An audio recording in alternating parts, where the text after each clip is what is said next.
Well, friends, we just got a bit of a glimpse into how Special Counsel Jack Smith intends to prove the criminal charges against Donald Trump in his D.C. prosecution for trying to overturn the results of the 2020 presidential election. And all I'll say is, Donald, you may want to hold on tight. Hey all, Glenn Kirshner here. So friends, Special Counsel Jack Smith just shared a sort of a blueprint of how he intends to prosecute Donald Trump in the federal case in Washington, D.C., once that case is in trial. And I think maybe the best way to characterize Jack Smith's prosecutorial approach is no piece of incriminating evidence left behind. Let's start with the new reporting. This from Kyle Cheney of Politico. Headline, Echoes of January 6 Committee as Jack Smith foreshadows plan to tie Trump to Capitol riot. And that article begins, when Donald Trump faces a jury on charges stemming from his bid to subvert the 2020 election, he wants to prohibit federal prosecutors from even mentioning the chaos and violence unleashed by his supporters at the Capitol on January 6, 2021. But to Special Counsel Jack Smith, Trump's role in the riot is the heart of the case. A new court filing from Smith's team this week reveals that the mob that stormed Congress in Trump's name will be the centerpiece of his trial, scheduled to begin on March 4. It wasn't just an unfortunate reaction to Trump's incendiary remarks that day, prosecutors contend. It was a tool that Trump used to launch one last desperate bid to cling to power.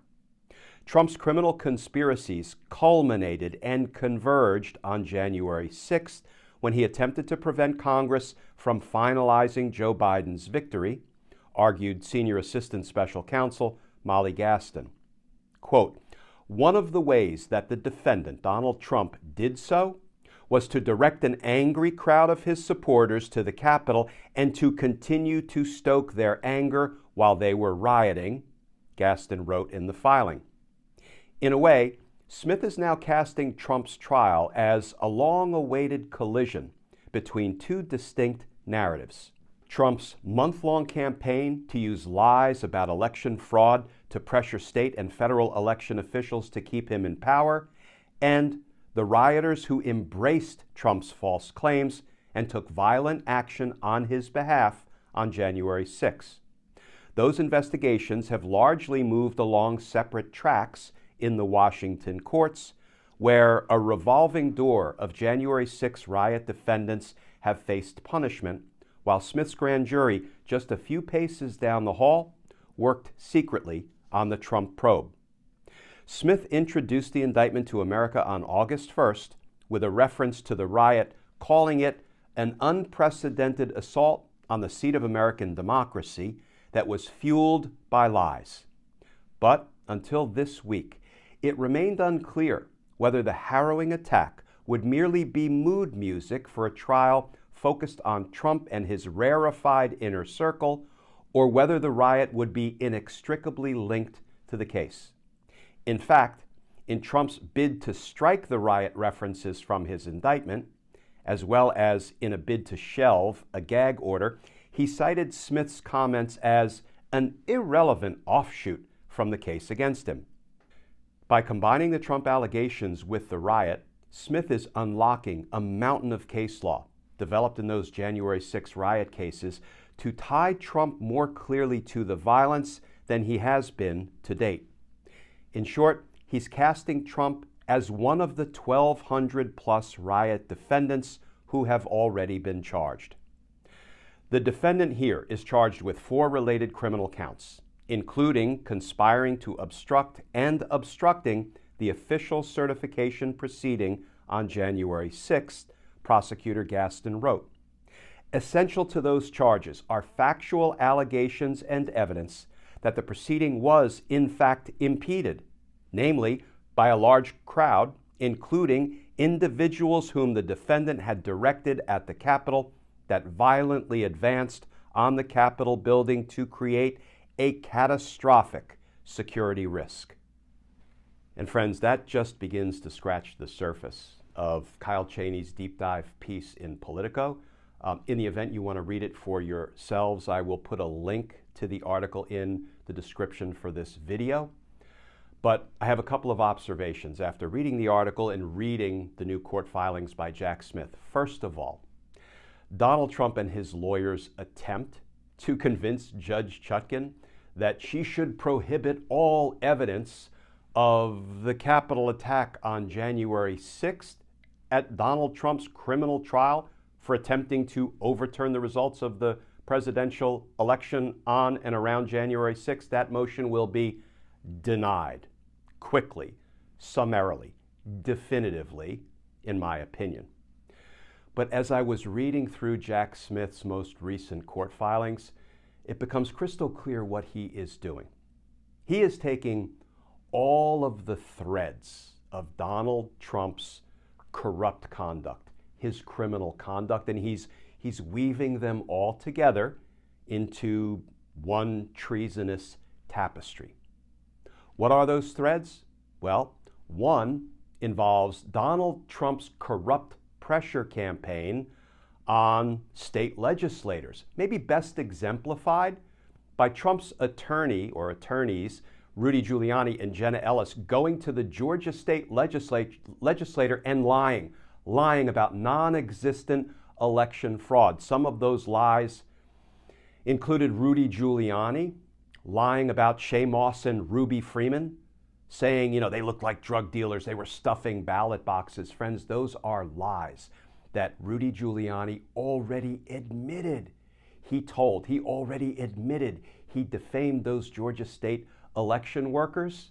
And Jenna Ellis, of course, has pleaded guilty in the RICO case in Georgia and is prepared to testify against Donald Trump and others. So one thread of Donald Trump's conduct involves corruptly pressuring state legislators. Another thread of Donald Trump's corrupt conduct involves Donald Trump's own attempt to pressure state election officials. Brad Raffensperger, for example. You remember the call. Just find me 11,780 votes and corruptly declare me the winner. And Trump offered all kinds of fraudulent claims of, people who were dead voting, people who were underage voting, stuffing of ballot boxes, all false. So another thread was Donald Trump's corrupt pressure that he applied to state election officials. Another thread, Donald Trump's corrupt pressure on his own Vice President Mike Pence, urging Mike Pence over and over again to violate the law, the Electoral Count Act, and just corruptly declare him, Trump, the winner. And when Mike Pence resisted, and he said, I will not do what you're asking, Mr. President. He might not have been so bold and direct, but that's what he communicated to Donald Trump. What did Donald Trump say to his own vice president? You know what your problem is, Mike? You're too honest. Bingo. Corrupt intent proved. Donald Trump articulated that he knew that what he was calling Mike Pence to do required dishonesty. That is another corrupt thread of Donald Trump's conduct. How about Donald Trump ginning up that angry mob on the morning of January 6th, inspiring them, inciting them to go to the Capitol, fight like hell or they won't have a country anymore. Now go down there and stop the certification, stop the steal. Yes, he launched the Capitol attack on January 6th. That's another corrupt thread.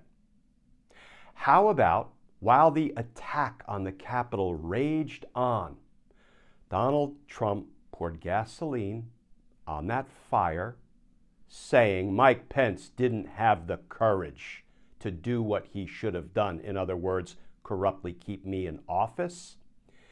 You don't have to read between the lines to see what message Donald Trump was sending to the rioters while the attack was in progress. Get him. And try to get him they did. right? You remember the crowd erupting in chants of "Hang Mike Pence." Not only that, but Donald Trump corruptly pledged his love and promised pardons to the insurrectionists. And another corrupt thread is giving aid and comfort to the insurrection and the insurrectionists, and yes, promising and pledging your love and pardons to the people who attacked the Capitol that day. That's another corrupt thread. That's providing aid and comfort. All of those corrupt threads will be woven by Jack Smith and his team of prosecutors into one treasonous tapestry, all of which will be presented to that jury sitting in that wooden box in federal district court in Washington, D.C., sitting as a jury of his peers, sitting as the conscience of the community. And when Jack Smith presents all this evidence, friends, Donald Trump will be held accountable. Donald Trump will be convicted. Because justice matters.